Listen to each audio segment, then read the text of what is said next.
아이를 세산으로 처리했다니 이게 무슨 소리야 엄마가? 내 아이를 죽었다고 속인 거야? 내가 어떻게 살았는데? 매일 하늘을 올려다보며 인사하는 청년이 있습니다. 엄마, 저 오늘도 잘 살았어요. 그는 태어나자마자 어머니를 잃었다고 믿으며 21년을 살았습니다. 단 한 번도 안겨본 적 없는 엄마, 얼굴도 모르는 엄마. 그래도 원망하지 않았습니다. 자신을 살리고 떠났다니까요. 그런데 어느 날 낯선 여자가 나타납니다. 서울에서 온 성공한 커리어 우먼. 그녀는 청년을 보자마자 눈빛이 흔들립니다. 마치 무언가를 잃어버린 사람처럼.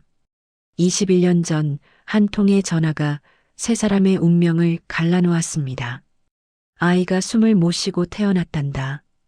그 말 한마디에 누군가는 평생을 울었고, 누군가는 평생을 숨겼으며, 누군가는 죽은 사람에게 평생을 인사했습니다. 과연 그날 병원에서 무슨 일이 있었던 걸까요? 할머니는 왜 손자를 버려야 했을까요?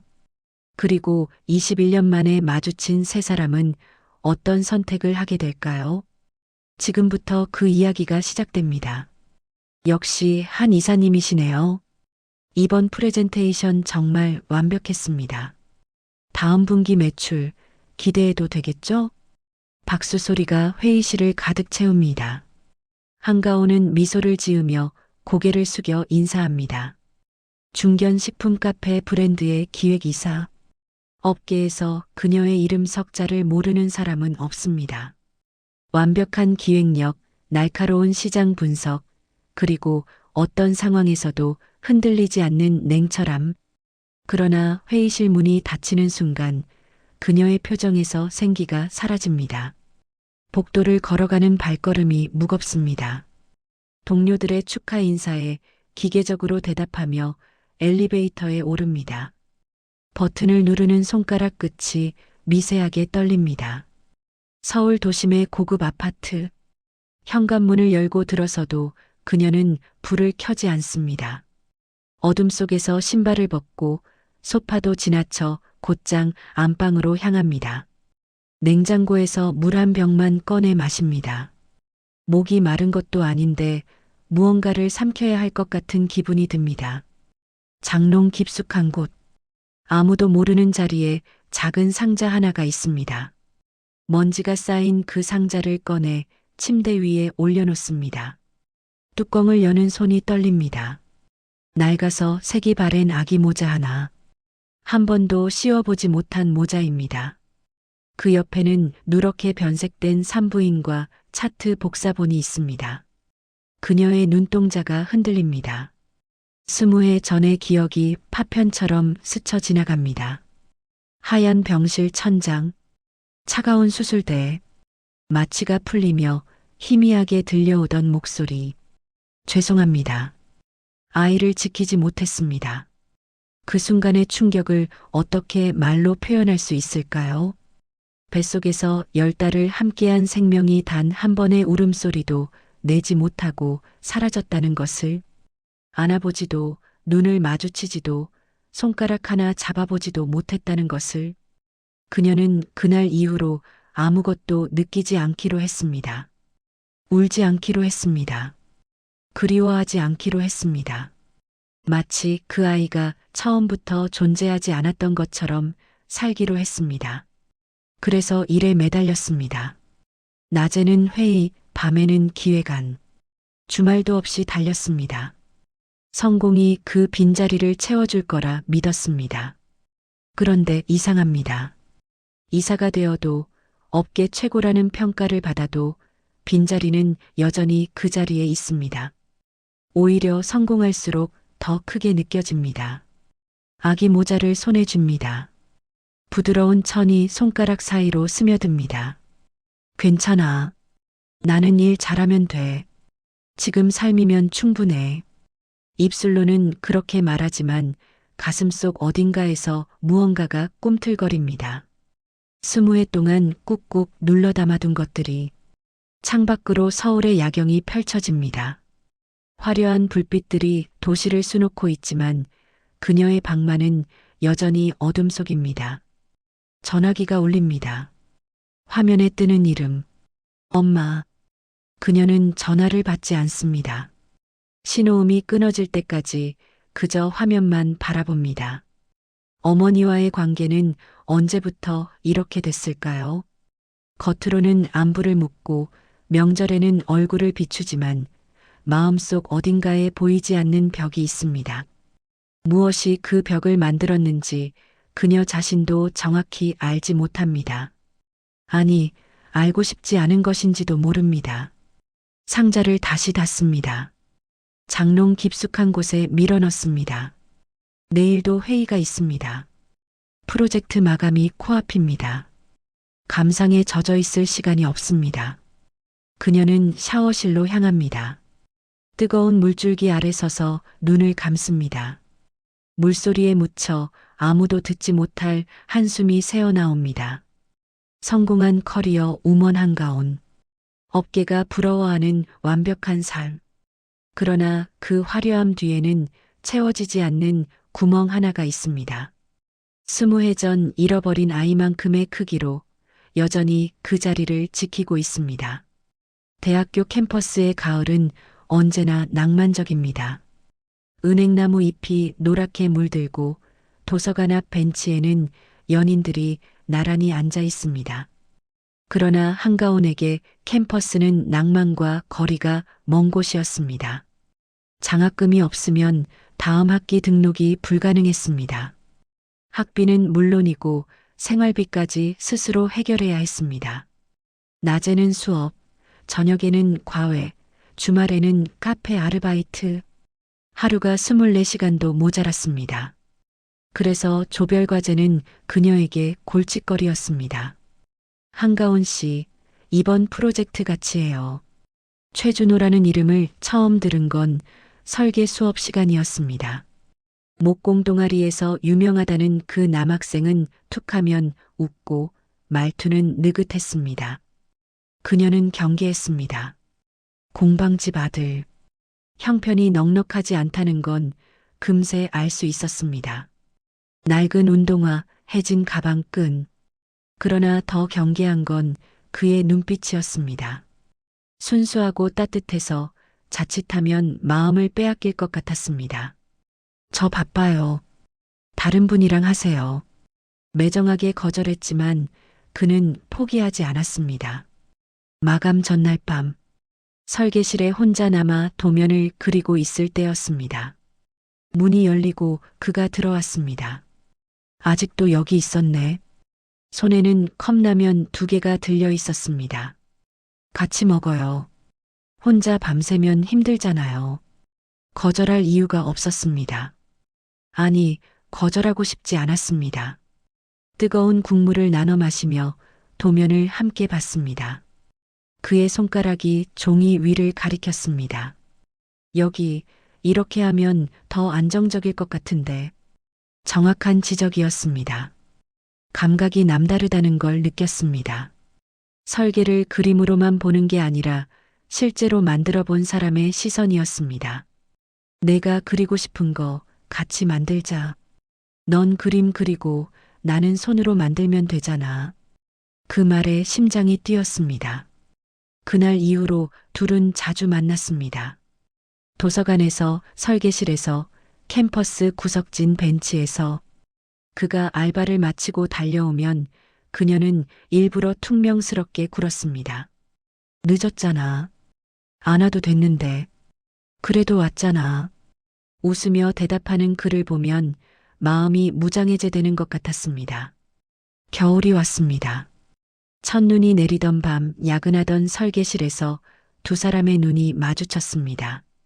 창밖으로 눈발이 휘날리고 형광등 불빛만이 두 사람을 비추고 있었습니다. 누가 먼저랄 것도 없이 손을 잡았습니다. 차가웠던 그녀의 손이 그의 온기에 녹아들었습니다. 연인이 되기까지 긴 시간이 필요하지 않았습니다. 함께 있으면 세상이 달라 보였습니다. 가난해도 고달파도 옆에 그가 있으면 버틸 수 있을 것 같았습니다. 1년이 흘렀습니다. 어느 날 아침 그녀는 화장실에서 임신 테스트기를 바라보고 있었습니다. 두 줄, 선명한 두 줄, 머릿속이 하얘졌습니다.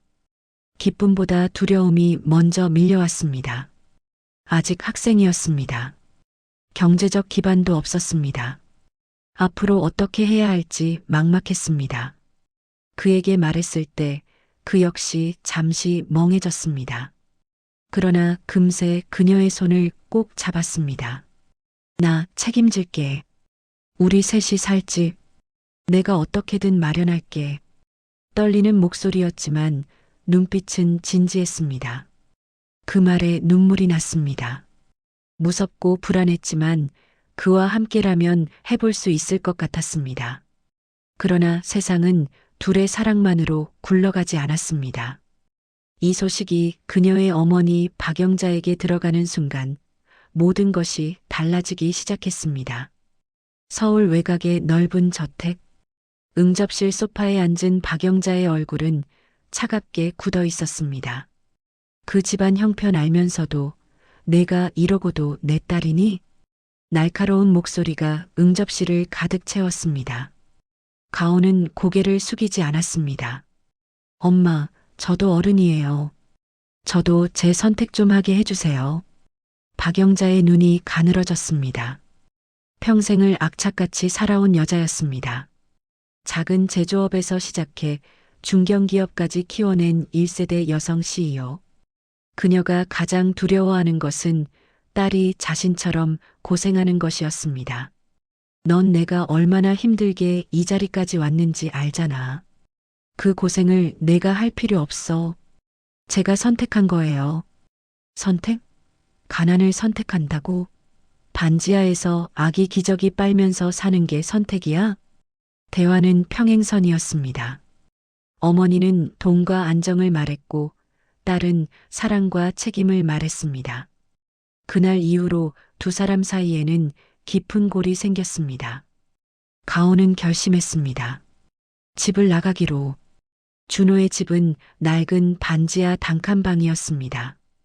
벽에는 곰팡이 자국이 있었고 장마철이면 습기가 차올랐습니다. 창문으로 보이는 것은 지나가는 사람들의 발뿐이었습니다. 그러나 가온은 개의치 않았습니다. 그와 함께라면 어디든 좋았습니다. 문제는 준호네 집안 사정이었습니다. 아버지는 허리 수술 후 일을 거의 못했습니다. 어머니는 만성질환으로 매달 약값이 들었습니다. 준호는 낮에는 공사판에서 일하고 밤에는 택배 상하차를 띄웠습니다. 겨우 월세와 병원비를 맞추는 형편이었습니다. 가온은 그런 그를 보며 마음이 아팠습니다. 임신 후반부로 접어들수록 그녀의 몸은 무거워졌습니다. 습기찬 반지하에서 숨쉬기가 힘들었습니다. 병원비도 부담이었습니다. 산전 검사 한 번 받으려면 준호가 며칠을 더 일해야 했습니다. 어느 날 밤 가온은 화장실에서 혼자 울었습니다. 사랑만으로 되는 게 아니라는 걸 알았습니다. 현실은 냉혹했습니다. 뱃속의 아이에게 해줄 수 있는 것이 아무것도 없었습니다. 결국 그녀는 전화기를 들었습니다. 벨이 3번 울리고 연결되었습니다. 익숙한 목소리가 들려왔습니다. 가온아? 엄마. 목이 메었습니다. 나 미안해. 근데 나 혼자선 도저히 못 버티겠어. 제발 한 번만 도와줘. 전화기 너머로 잠시 침묵이 흘렀습니다. 그리고 박영자의 목소리가 들려왔습니다. 일단 병원부터 가자. 어머니는 딸을 다시 받아들이는 것처럼 보였습니다. 자신이 아는 큰 산부인과로 가온을 데려갔습니다. 깨끗한 병실, 정기적인 검진. 반지하에서는 상상도 못할 환경이었습니다.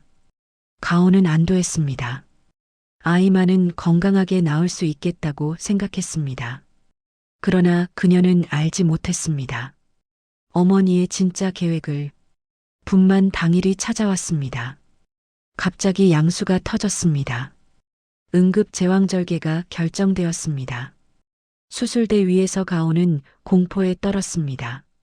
제발 우리 애만 살려주세요.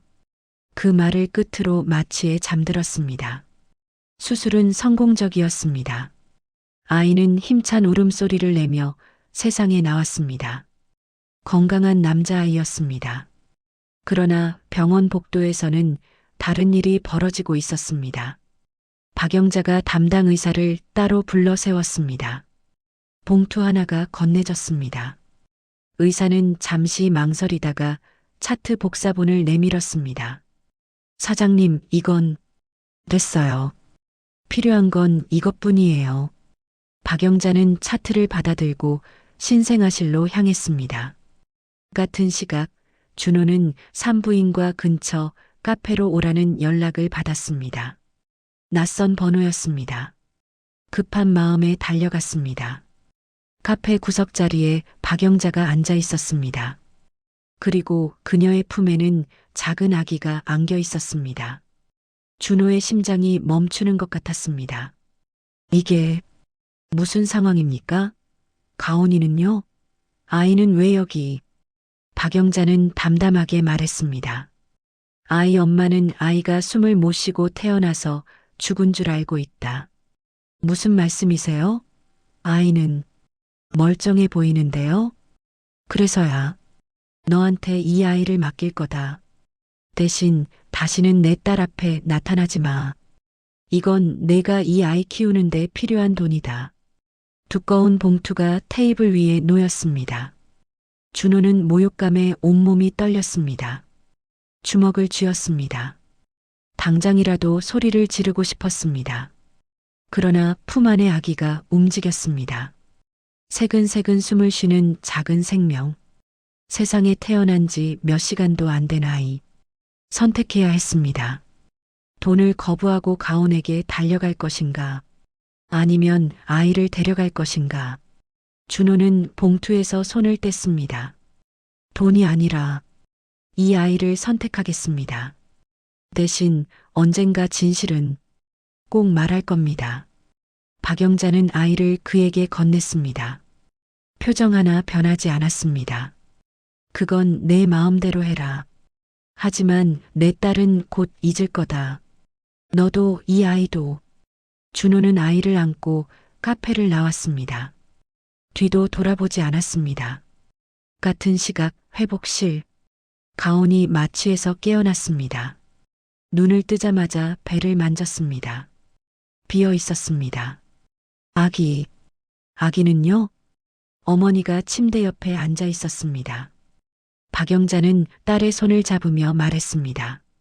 미안하다, 가온아. 아이가 숨을 못 쉬고 태어났단다. 그리고 그 남자는 연락도 없이 사라졌어. 이 정도면 그 사람 마음이 어떤지 알겠지? 가온의 세계가 무너져 내렸습니다. 아이도 잃고 사랑하는 사람에게도 버림받았습니다. 그녀는 비명을 질렀습니다. 울부짖었습니다.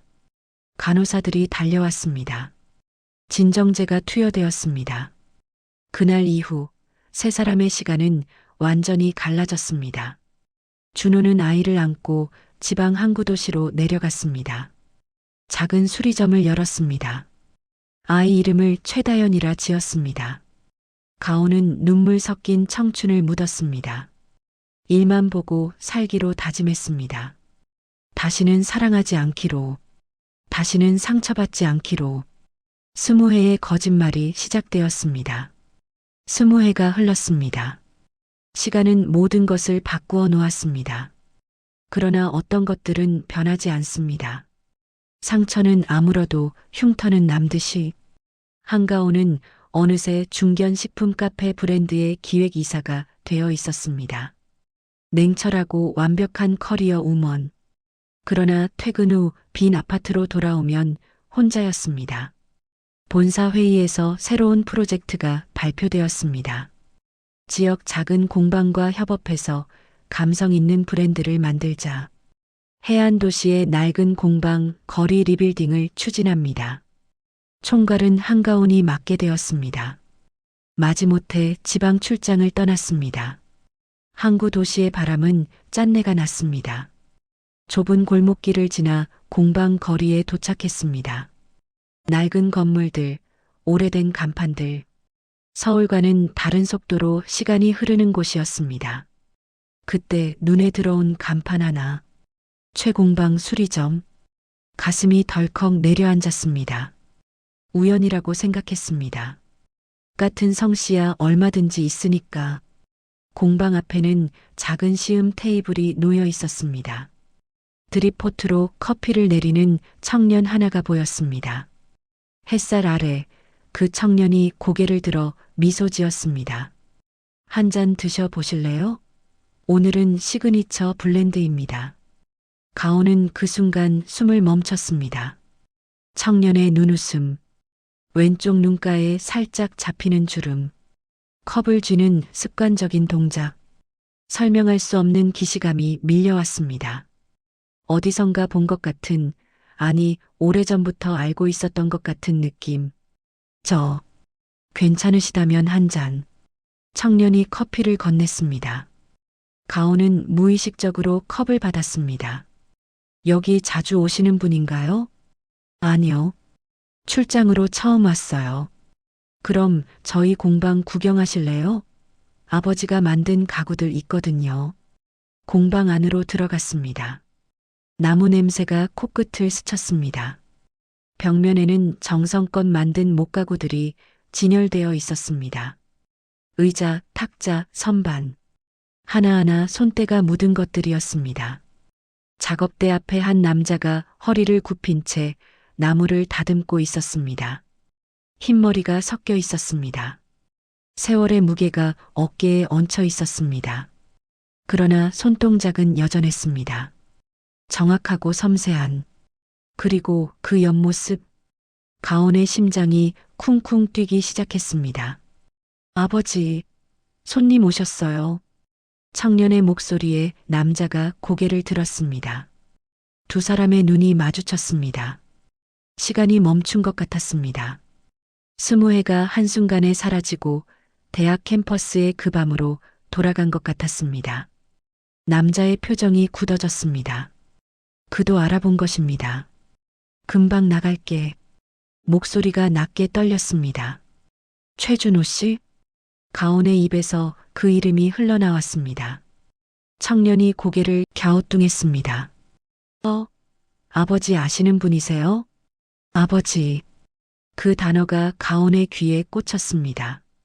청년은 그의 아들이었습니다. 20해를 혼자 키워온 아들. 그렇다면 아이의 어머니는 누구일까? 20해 전 자신을 버리고 사라진 남자에게 다른 여자가 있었던 것일까? 가슴이 답답해졌습니다. 알 수 없는 감정이 뒤엉켰습니다. 분노인지 슬픔인지 아니면 다른 무엇인지. 잠깐. 바람 좀 쐬고 올게요. 가온은 서둘러 공방을 빠져나왔습니다. 골목 끝 벤치에 주저앉았습니다. 심호흡을 했습니다. 왜 이렇게 흔들리는 걸까요? 이미 끝난 일이었습니다. 20해 전에 정리한 감정이었습니다. 그런데 왜 그 청년의 눈웃음이 자꾸 떠오르는 걸까요? 어딘가 익숙한, 그리운, 아득한. 공방 리뉴얼 프로젝트는 계속되었습니다. 가온은 프로젝트를 핑계로 항구 도시에 머물렀습니다. 매일 공방 거리를 돌며 회의를 진행했습니다. 그리고 최공방을 피하면서도 의식하게 되었습니다. 어느 오후 공방 앞을 지나가던 중이었습니다. 요란한 소리가 들렸습니다. 뛰어가 보니 준호가 작업대 옆에 쓰러져 있었습니다. 옆구리를 잡고 고통스러워하고 있었습니다. 아버지. 다연이 아버지를 부축했습니다. 얼굴이 하얗게 질려 있었습니다. 구급차. 불러야 해요. 가온이 바로 전화를 걸었습니다. 구급차가 도착할 때까지 긴 시간이 흘렀습니다. 응급실로 향하는 구급차 안. 가온과 다연은 나란히 앉아 있었습니다. 준호는 산소 마스크를 쓴 채 들것에 누워 있었습니다.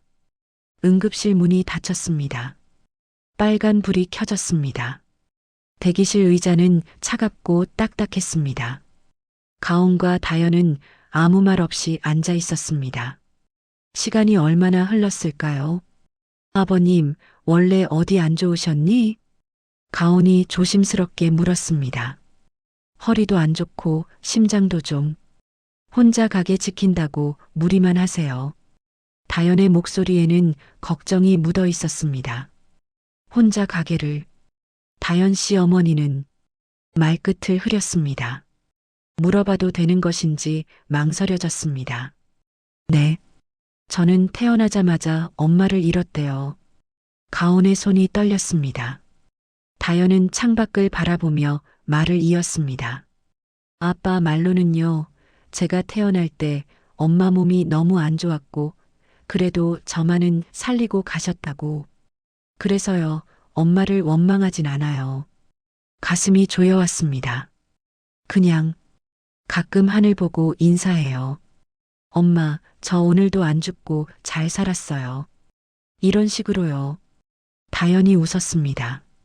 슬프지만 담담한 미소였습니다. 가온은 대답할 수 없었습니다. 목구멍이 막힌 것 같았습니다. 손가락 마디를 꽉 쥐었습니다. 저를 낳다가 죽은 엄마. 20해 동안 그 아이는 그렇게 믿으며 살아온 것입니다. 한 번도 만나보지 못한 어머니를 원망하지 않고 오히려 그리워하며 눈가가 뜨거워졌습니다. 그러나 울 수 없었습니다. 여기서 울면 안 되었습니다. 이유를 설명할 수 없으니까. 다연 씨는 엄마가 보고 싶을 때 어떻게 해요? 글쎄요. 그냥 아빠가 만든 가구 보면요. 엄마도 이런 거 좋아했을까 생각해요. 아빠가 손재주 좋으니까 엄마도 그런 거 보고 반했을 것 같거든요. 담담하게 말하는 그 청년의 얼굴을 바라봤습니다. 눈매가 웃을 때 입꼬리가 말투의 억양이. 그 순간 깨달았습니다. 이 아이는 자신을 닮았습니다. 불가능한 일이었습니다. 20해 전 잃어버린 아이는 숨도 못 쉬고 태어났다고 했습니다. 어머니가 직접 말해줬습니다. 의사도 확인했습니다. 그런데 왜 이 낯선 청년에게서 자신의 그림자가 보이는 걸까요? 응급수술이 끝났습니다. 의사가 나와 상태를 설명했습니다. 과로와 지병의 합병증이었습니다. 다행히 생명에는 지장이 없었습니다. 아버지 괜찮대요. 휴. 다연이 안도의 한숨을 내쉬었습니다. 가온도 안도했습니다. 그러나 그날 밤 숙소로 돌아와서도 잠을 이룰 수 없었습니다. 20해 전에 봉인했던 기억들이 하나씩 풀려나오고 있었습니다. 수술대 위에서 마지막으로 외쳤던 말, 마취에서 깨어났을 때 들었던 어머니의 목소리. 무언가 이상했습니다. 앞뒤가 맞지 않았습니다. 확인해야 했습니다. 진실을. 며칠 뒤 병원에서 연락이 왔습니다. 준호의 상태는 안정되었지만 추가 치료가 필요했습니다. 수술 과정에서 혹시 모를 수혈을 대비해 혈액형 검사를 진행한다고 했습니다. 다연은 아버지 옆 침대에서 밤을 새웠습니다. 병원 특유의 소독약 냄새가 코를 찔렀습니다. 창밖으로 새벽빛이 스며들어올 때쯤 간호사가 검사 결과지를 들고 왔습니다. 두 분 정말 신기하시네요. 간호사가 웃으며 말했습니다. 아버지랑 아들이 이렇게 드문 조합이 나오는 경우 엄마 쪽 혈액형이 아주 중요하거든요. 다연은 별 생각 없이 웃었습니다. 엄마의 혈액형? 알 리가 없었습니다. 태어나자마자 세상을 떠난 사람이니까. 그러나 준호는 달랐습니다. 그의 눈빛이 순간 흔들렸습니다. 20해 전 병원 카페에서 처음 아기를 안았던 순간이 떠올랐습니다. 그때 박영자가 건넨 서류들 속에 산모의 의료 기록이 있었습니다. 혈액형도 적혀 있었습니다. 지금 간호사가 말한 조합과 정확히 일치했습니다. 준호는 천장을 바라보며 생각에 잠겼습니다. 20해 동안 숨겨왔던 진실이 머릿속에서 소용돌이쳤습니다. 이제 더는 숨길 수 없겠지. 한편 가온은 서울로 돌아와 있었습니다. 프로젝트 중간 보고를 마친 후 그녀는 큰 결심을 했습니다. 어머니를 찾아가기로. 박영자의 저택은 예전 그대로였습니다. 높은 담장, 넓은 정원, 대리석 바닥의 현관. 20해 전 도망치듯 빠져나왔던 그 집. 응접실에서 어머니와 마주 앉았습니다. 엄마. 가온은 단도직입적으로 물었습니다. 나, 그때 출산 기록 같은 거 아직 남아있어? 박영자의 손이 찻잔 위에서 멈췄습니다. 그걸 왜 이제 와서 찾니? 다 잊은 줄 알았는데. 가끔 생각이 나. 내가 뭘 잘못했나 싶기도 하고. 영자는 자리에서 일어나 서류 보관함을 뒤적였습니다. 서랍을 열었다 닫았다를 반복했습니다. 무언가를 찾는 척했지만 실제로는 시간을 벌고 있었습니다. 없어. 오래돼서 다 버렸나 봐. 서둘러 서랍을 닫아버렸습니다. 그만 잊어. 이미 지나간 일이고 너는 지금 잘 살고 있잖아. 그게 중요한 거야. 어머니의 목소리에는 단호함이 섞여 있었습니다. 그러나 가온은 놓치지 않았습니다. 서랍을 닫을 때 살짝 떨린 손가락을 무언가 숨기고 있었습니다. 그날 밤 가온은 잠을 이루지 못했습니다. 어머니의 태도가 이상했습니다. 20해 전의 일을 묻자마자 굳어진 표정. 서류가 없다는 급한 대답. 왜 그토록 불편해하는 걸까요? 같은 시각, 항구 도시의 공방. 준호는 퇴원 후 집으로 돌아왔습니다. 다연이 잠든 것을 확인한 후 조용히 창고로 향했습니다. 먼지가 쌓인 철제 상자가 있었습니다. 20해 동안 한 번도 열어보지 않은 상자. 뚜껑을 열었습니다. 안에는 낡은 통장이 있었습니다. 박영자가 건넨 돈이 고스란히 남아 있었습니다. 한 푼도 쓰지 않았습니다. 그 돈으로 아이를 키울 수 없었습니다. 차라리 굶는 게 나았습니다. 그 옆에는 각서가 있었습니다. 그리고 박영자가 직접 써준 메모 한 장. 아이 엄마에게는 사산으로 처리했다. 다시는 내 딸 앞에 나타나지 말 것. 이 돈은 아이를 키우는 조건으로 지급하는 것이다. 준호는 종이를 손에 쥐었습니다. 20해 동안 이 종이를 어떻게 해야 할지 몰랐습니다. 태워버릴까도 생각했습니다. 그러나 언젠가 필요할지 모른다는 생각에 숨겨뒀습니다. 그 언젠가가 온 것 같았습니다. 이제 숨길 수 없겠지. 준호는 종이를 구겨 쥐며 중얼거렸습니다. 다음 날 아침 그는 가온에게 연락했습니다. 시간 되면 공방으로 와주시겠습니까? 드릴 말씀이 있습니다. 전화기 너머로 짧은 침묵이 흘렀습니다. 알겠어요. 가온의 목소리에도 떨림이 있었습니다. 두 사람 모두 알고 있었습니다. 이제 피할 수 없는 순간이 왔다는 것을. 해가 지고 있었습니다. 항구 도시의 하늘이 붉게 물들었습니다. 갈매기들이 울며 날아갔습니다. 바다 냄새가 바람에 실려왔습니다. 가온은 공방 앞에 섰습니다. 문을 열기가 두려웠습니다. 안에서 어떤 이야기가 기다리고 있을지 짐작조차 할 수 없었습니다. 심호흡을 하고 문을 밀었습니다. 공방 안은 어두웠습니다. 작업대 위 조명만 켜져 있었습니다. 준호가 의자에 앉아 있었습니다. 그의 앞 탁자 위에 낡은 철제 상자가 놓여 있었습니다. 앉아요. 준호가 맞은편 의자를 가리켰습니다. 가온은 천천히 걸어가 앉았습니다. 잠시 침묵이 흘렀습니다. 20해 동안 준호가 먼저 입을 열었습니다.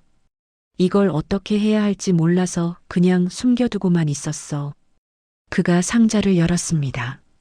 안에서 서류 뭉치와 봉투, 그리고 접힌 메모지를 꺼냈습니다.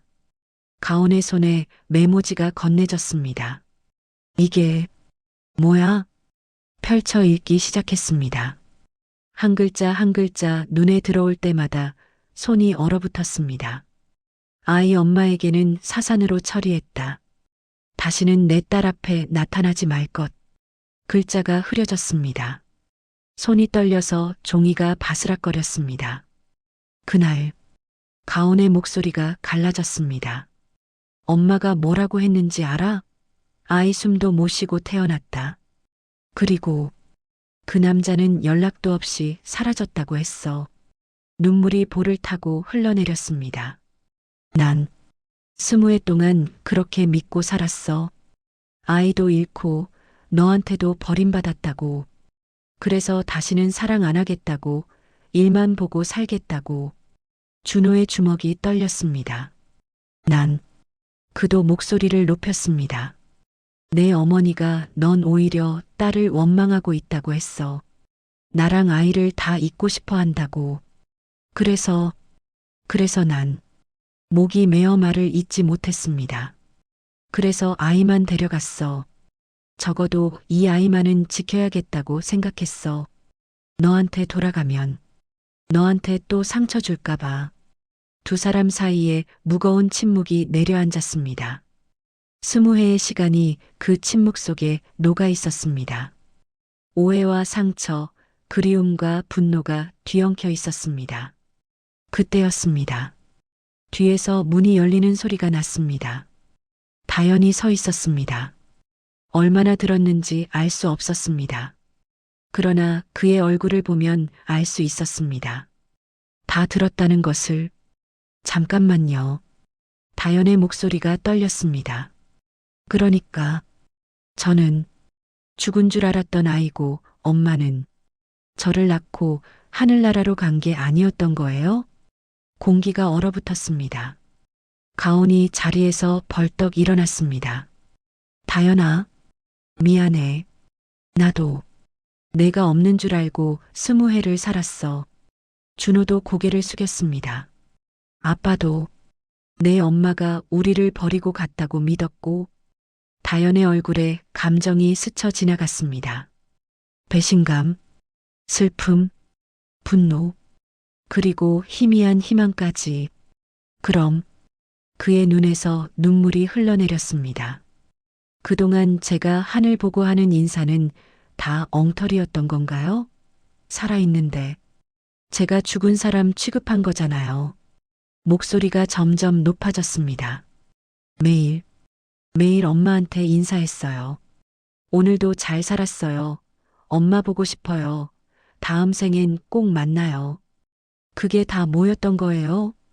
다연은 눈물을 닦지도 않고 공방을 뛰쳐나갔습니다. 다연아, 가온이 따라가려 했습니다. 그러나 준호가 팔을 잡았습니다. 그냥 두자. 지금은 머리 정리할 시간이라도 있어야지. 가온은 그 자리에 멈춰 섰습니다. 창밖으로 다연의 뒷모습이 어둠 속으로 사라져 갔습니다. 20회의 거짓말이 무너진 밤이었습니다. 세 사람의 세계가 한꺼번에 뒤집어진 밤이었습니다. 그리고 이제 시작이었습니다. 무너진 것들 위에 무엇을 다시 세울 수 있을지 아무도 알 수 없었습니다. 새벽이었습니다. 항구 근처 방파제. 파도가 콘크리트 벽에 부딪히며 하얀 포마를 일으켰습니다. 갈매기 한 마리가 낮게 날았습니다. 다연은 혼자 바다를 바라보고 앉아 있었습니다. 손에는 고등학교 졸업사진이 들려 있었습니다. 사진 뒷면에는 흐릿한 글씨가 적혀 있었습니다. 엄마도 하늘에서 보고 있지? 어린 시절 자신이 쓴 글씨였습니다. 그때는 진심이었습니다. 엄마가 하늘에서 지켜보고 있다고 믿었습니다. 그 믿음이 힘이 됐습니다. 그런데 그게 다 거짓이었습니다. 잘했어, 다연아. 이러고 있으면 드라마 주인공 같아 보여. 스스로를 비웃듯 중얼거렸습니다. 웃으려 했습니다. 그러나 웃음 대신 눈물이 쏟아졌습니다. 뒤에서 발소리가 들렸습니다. 고개를 돌리지 않아도 알 수 있었습니다. 아버지의 걸음걸이. 준호가 옆에 앉았습니다. 두 손을 주머니에 넣은 채 바다를 바라봤습니다. 한참 동안 아무 말도 없었습니다. 파도 소리만이 두 사람 사이를 채웠습니다. 아빠는 다연이 먼저 입을 열었습니다. 언제부터 알고 있었어요? 엄마가 살아있다는 거. 준호는 고개를 저었습니다. 아빠도 몰랐어. 어제까지는 내 엄마가 우릴 버렸다고 믿었으니까.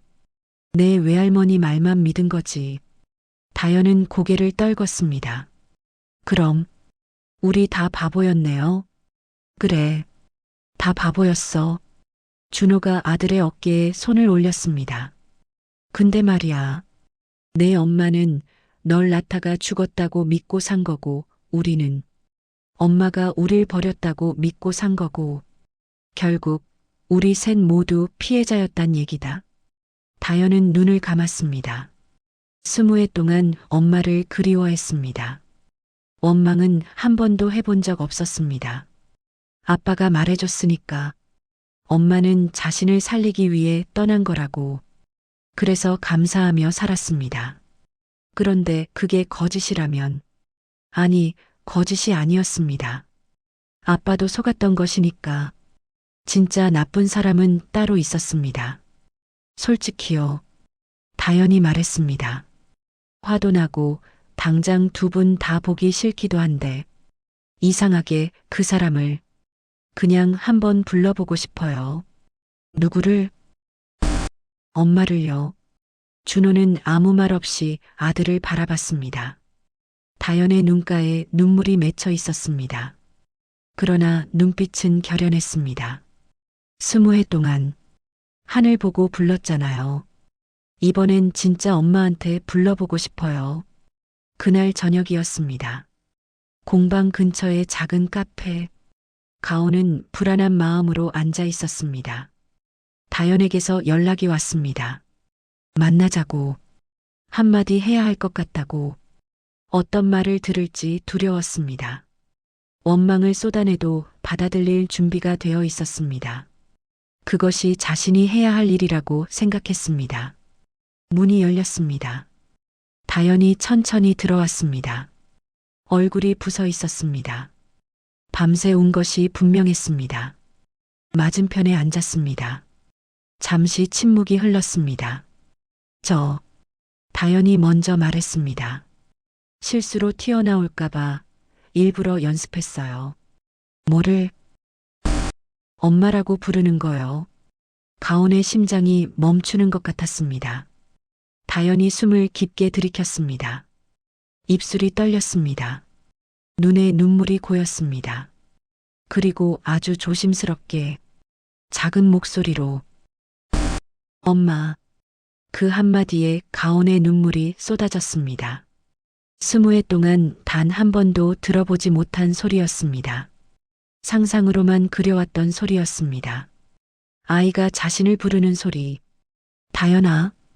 말이 나오지 않았습니다. 그저 울 수밖에 없었습니다. 다연도 울었습니다. 두 사람은 카페 구석에서 한참을 울었습니다. 지나가는 사람들이 쳐다봐도 상관없었습니다. 20해의 그리움이 눈물로 흘러내리고 있었습니다. 아직 갈 길이 멀었습니다.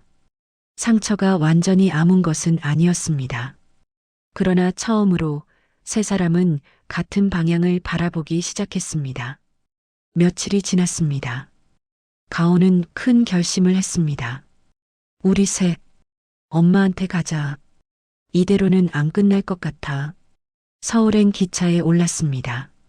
준호와 다연이 함께였습니다. 박영자의 저택 앞에 섰을 때 다연은 긴장한 기색이 역력했습니다. 처음 보는 집이었습니다. 높은 담장, 넓은 정원. 자신이 살아온 세계와는 전혀 다른 곳이었습니다. 현관문이 열렸습니다. 거실로 안내받았습니다. 높은 천장, 대리석 바닥, 값비싼 가구들. 모든 것이 낯설었습니다. 소파에 박영자가 앉아 있었습니다. 가온이 어머니를 마주봤습니다. 옆에 준호가, 그 옆에 다연이 섰습니다. 영자의 눈이 가늘어졌습니다. 그래, 드디어 이런 꼴로 다시 오는구나. 먼저 준호를 향해 쏘아붙였습니다. 당신은 내 딸 인생 한번 망쳐놓고도 부족해서 이제 손까지 끌고 와. 준호는 물러서지 않았습니다. 그때도 말씀드렸지만 정가온 씨를 망친 적 없습니다. 사랑했을 뿐이죠. 영자의 시선이 다연에게로 옮겨갔습니다. 그리고 너, 내가 그 아이냐? 죽었다고, 내가 죽었다고 말했던 그 애? 다연은 긴장했지만 꿋꿋이 서 있었습니다. 안녕하십니까? 최다연입니다. 어릴 적부터 엄마를 잃었다고 듣고 자랐습니다. 영자의 표정이 미세하게 흔들렸습니다. 다연의 얼굴을 자세히 들여다봤습니다. 눈매, 입꼬리, 웃을 때 잡히는 눈가 주름. 어릴 적 가온과 너무 닮아 있었습니다. 가온이 정면에서 물었습니다. 엄마, 그날 도대체 왜 그랬어? 영자는 처음에는 부정했습니다. 핑계를 댔습니다. 그러나 더 이상 숨길 수 없다는 것을 알았습니다. 결국 서재에서 오래 숨겨두었던 서류들을 들고 나왔습니다. 출산 기록, 메모, 각서. 너를 지키고 싶었어. 영자가 말했습니다. 그 집에 가봤잖아. 습기 찬 반지하, 병든 부모, 겨우 먹고 살까 말까. 내가 어떻게 내 딸을 거기 보낼 수 있니? 그래서 아이를 죽었다고 속였어? 그래야 넌 돌아올 줄 알았다. 내가 젊을 때 겪은 그 가난을 다시 살게 하고 싶지 않았어. 준호가 조용히 말을 보탰습니다. 사장님, 전 돈 때문이 아니라 아이와 가온이를 지키고 싶었던 겁니다. 근데 사장님은 제 입을 막고 저희 셋을 갈라놓으셨죠. 공기가 무겁게 가라앉았습니다. 그때 뜻밖에도 다연이 한 걸음 나섰습니다. 외할머니, 모두가 놀라 다연을 바라봤습니다. 저, 괜찮아요. 화가 안 난 건 아닌데 이해가 되기도 해요. 저도 큰 돈이 얼마나 무거운지 아빠 옆에서 많이 봤거든요. 잠시 멈췄다가 말을 이었습니다. 다만 앞으로는 저를 없는 사람 취급만 안 해주시면 좋겠습니다. 저는 이 집이랑 상관없는 사람처럼 살았어도 이미 여기 피가 반은 흐르니까요. 피가 반은 흐른다. 그 말에 영자의 얼굴이 복잡하게 일그러졌습니다. 그날 밤 영자는 서재에 혼자 앉아 있었습니다. 어릴 적 가온의 사진과 오늘 본 다연의 모습을 번갈아 봤습니다. 입술, 눈매, 웃을 때 주름, 모든 것이 닮아 있었습니다. 피는 못 속이는 건가? 며칠 후 이른 아침이었습니다. 영자는 운전기사를 불렀습니다. 직접 고른 과일 상자와 반찬을 챙겼습니다. 준호와 다연이 머무는 숙소를 찾아갔습니다. 문을 두드렸습니다. 최다연 군 있나? 문을 연 다연이 놀란 표정을 지었습니다. 외할머니? 들어가도 되겠니? 이제 좀 손자 방 구경 좀 해보려고.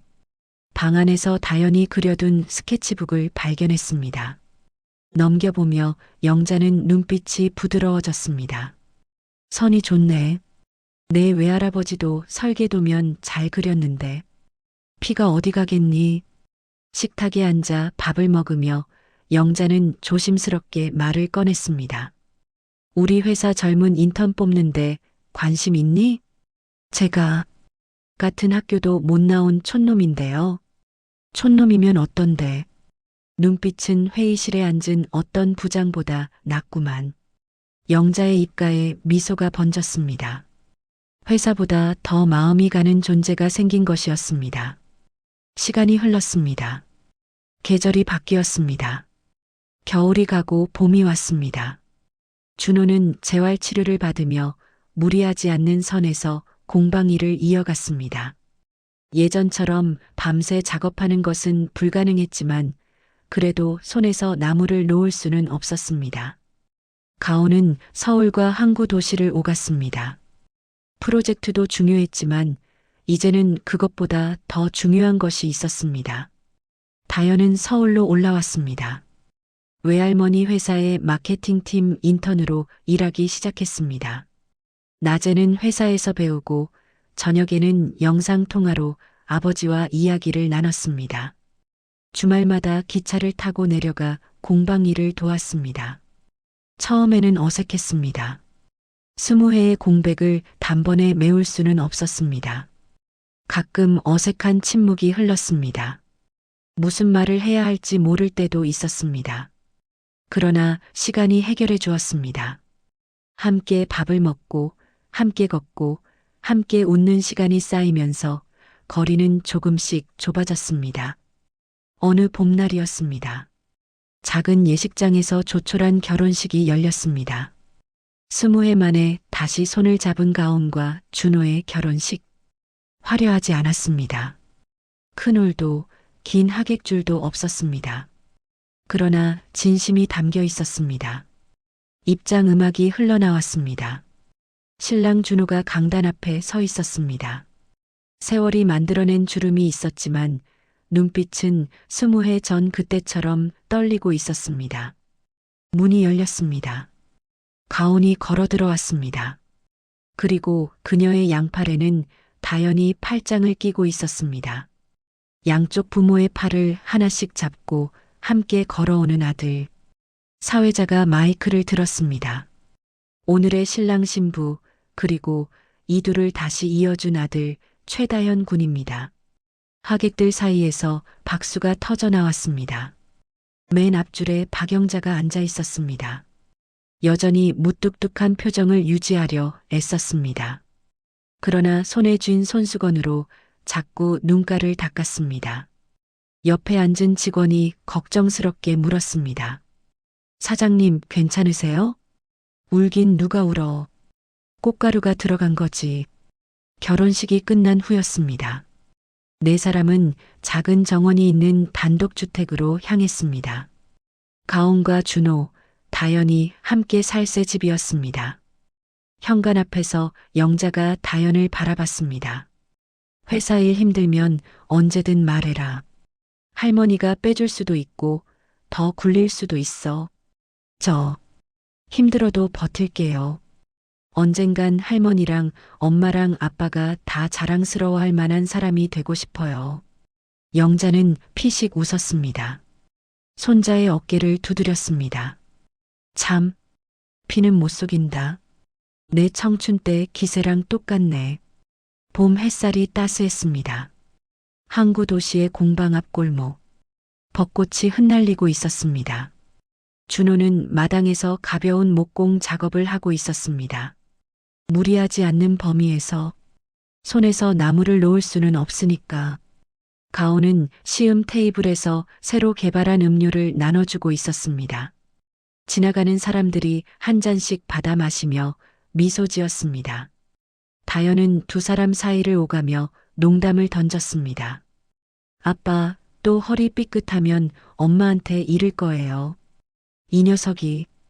웃음소리가 골목에 퍼졌습니다. 조금 떨어진 곳, 벤치에 박영자가 앉아 있었습니다. 서류 가방은 옆에 내려놓았습니다. 손에는 아무것도 들려있지 않았습니다. 그저 손자의 모습을 넋 놓고 바라보고 있었습니다. 회사도 숫자도 다 중요하지. 그래도 이 아이 웃는 얼굴 앞에선 다 부질없는 소리 같구나. 바람이 불었습니다. 벚꽃잎이 하늘을 수놓았습니다. 햇살 아래 네 사람의 그림자가 하나로 겹쳐졌습니다. 잃어버린 20회의 시간은 돌아오지 않습니다. 상처가 완전히 아문 것도 아닙니다. 그러나 이제 그들에게는 앞으로의 시간이 있었습니다. 함께 걸어갈 시간이, 함께 웃을 시간이, 함께 가족이라 부를 수 있는 시간이, 그것으로 충분했습니다. 오늘 이야기는 거짓말이 만든 비극이었습니다. 하지만 동시에 사랑이 만든 비극이기도 했습니다. 할머니는 딸을 지키려 했고, 아버지는 아이를 지키려 했고, 어머니는 아무것도 모른 채 21년을 살았습니다. 누구 하나 악인이라 부르기 어렵습니다. 모두가 나름의 사랑으로 선택했으니까요. 다만 그 사랑의 방식이 달랐을 뿐입니다. 진심은 전해져야 사랑이 됩니다. 숨기면 상처가 됩니다. 오늘 이야기가 여러분께 그런 의미로 남았으면 좋겠습니다. 혹시 아직 전하지 못한 말이 있으신가요? 오늘 이 영상을 보신 김에 한번 전해보시는 건 어떨까요? 이 이야기가 마음에 드셨다면 좋아요와 구독, 그리고 알림 설정까지 부탁드립니다. 여러분의 응원이 더 좋은 이야기를 만드는 힘이 됩니다. 인생산 책방이었습니다. 다음 이야기에서 또 만나요.